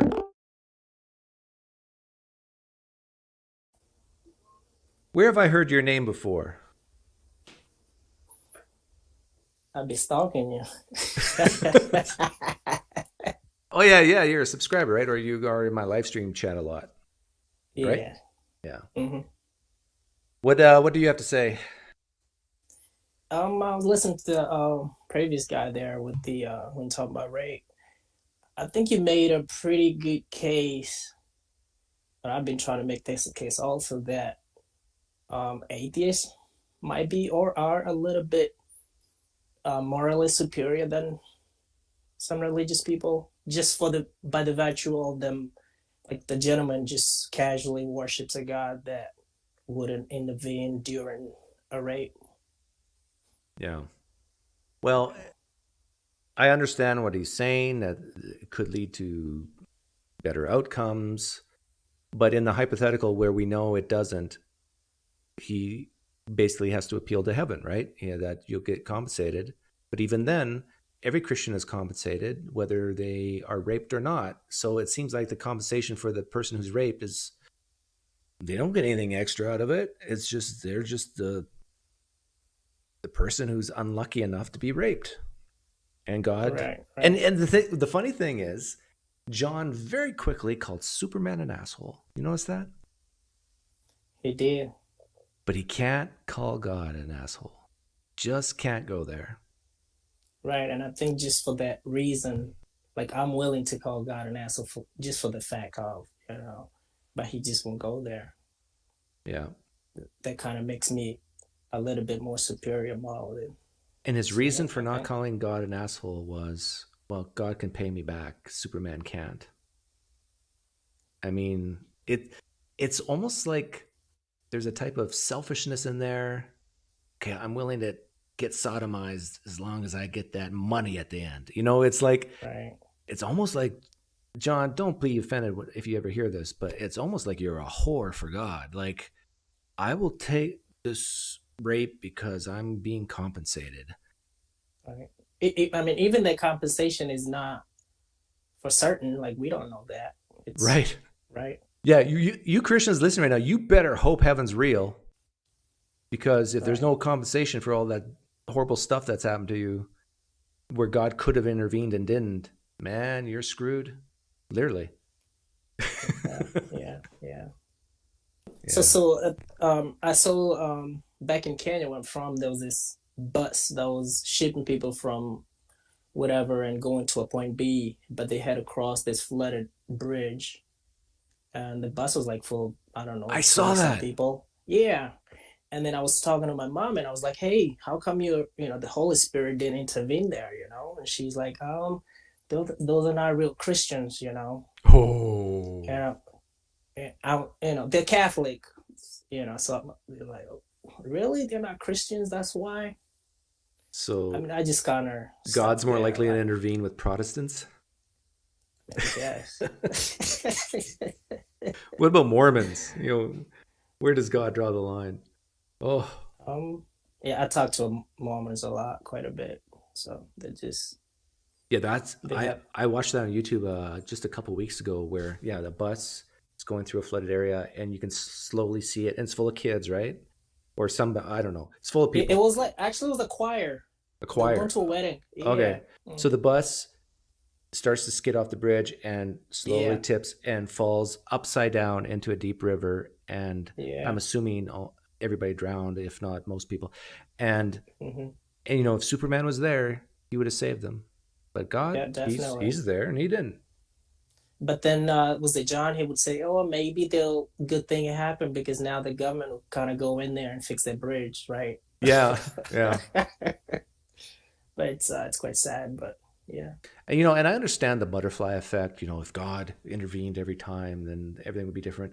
But the thing is, if there's this concept of hell out there, and all the earthly pain and suffering, sure, good things can happen out of some things. All this could have just not have existed. I mean, what's with the charade? Just do away with existence of humans, of anything outside of God, and just let God exist in three persons for eternity. What's bad about that? We would never miss it, right? Yeah, none of us would complain, "Oh God, why didn't you create me? I want to smell the flowers." Like, none of that wouldn't happen.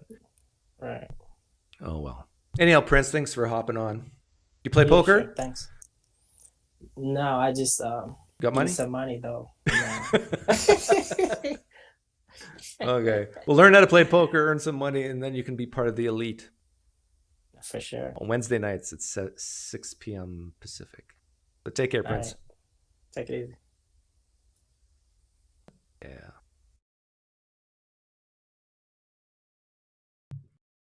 Any Christians want to come on and put me in my place? Feel free. I'll give you 2 minutes. Oh, Tux. Tux. Hang on a second. You can hear me, right? Why? You got an interesting camera. Let me turn you up here. Let me screen capture you. So what do you have to say, Tux? Tux is part of the elite. Good afternoon. Afternoon for me, it might be almost noon for you. Is it true that you're evil because you're bald? I am evil because I was born of this world, and Satan rules the physical world, therefore I am of Satan. Yeah. You put your mic a little closer to your mouth. You're a little quiet. So what's your opinion of all this evil stuff? And John Buck? Yeah, John was pretty interesting. I just wish that there was a way to convey and it be listened to by the Christian that I never feel like God really did bring us the word. You've got Mount Sinai, God gives Moses the word, Moses trashes the word, hey, we're going to redo it. And it takes 3 times in the Bible to pretty much figure out whether or not etched in stone, the covenant and commandments are perfectly clear, right? Yeah. Jesus comes and walks and talks the earth. He dies, he rises, and what does he do? He rushes right out and commissions his work.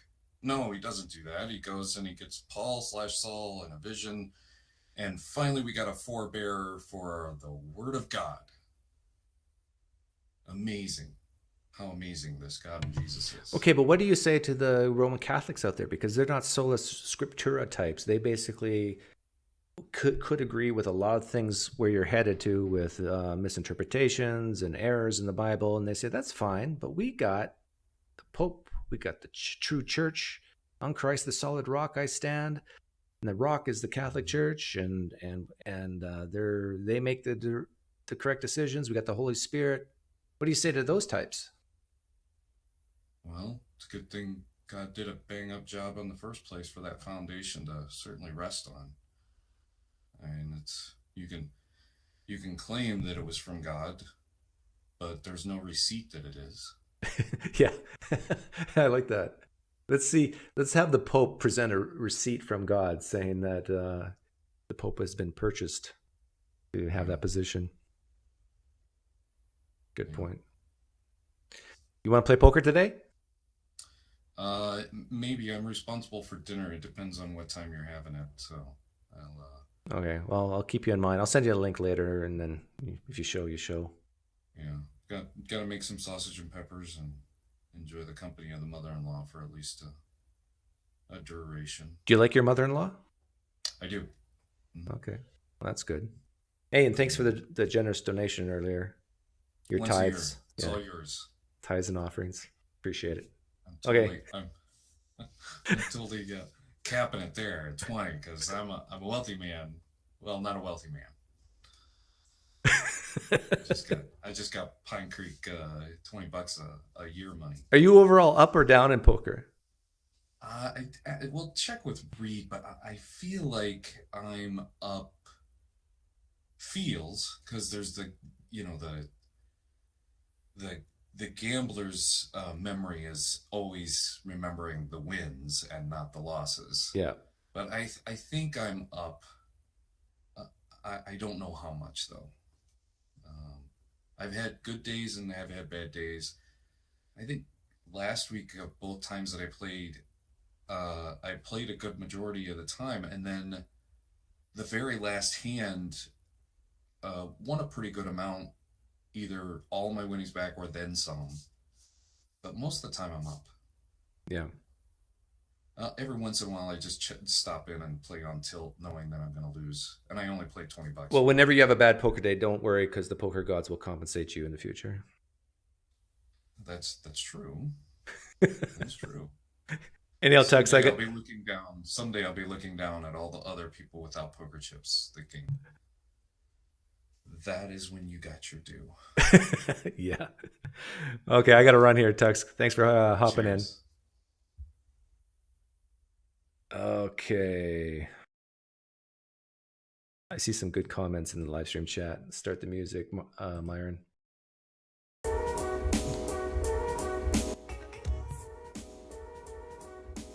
PineCreek, you just do these videos to get people to play poker with you, don't you? Yes, that's correct.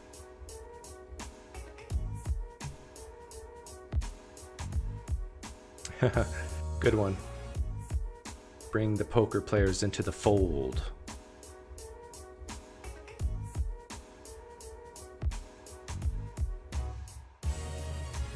Good to see you here, Oak River. Oak River runs, actually PineCreek feeds Oak River. The source of water of Oak River comes from PineCreek. Someone else wants in here, but I think I've had enough.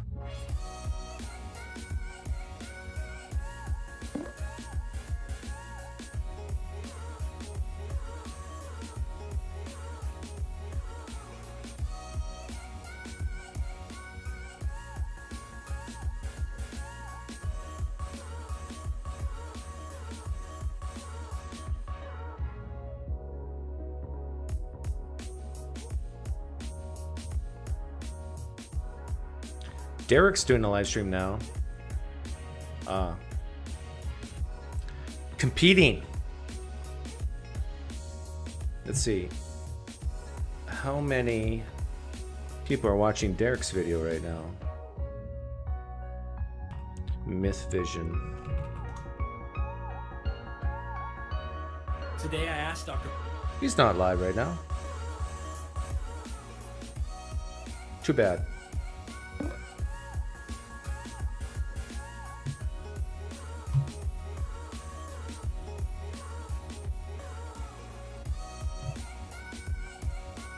Audio's low.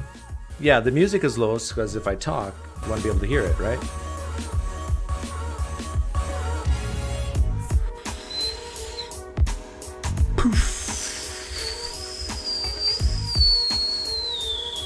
Thanks for John Buck for hopping in. It takes a lot of guts. I appreciate it. Thanks for Ryan, who was there. The original live stream, for hopping in, and all the others. Thank you for watching. Have a great day. Take care.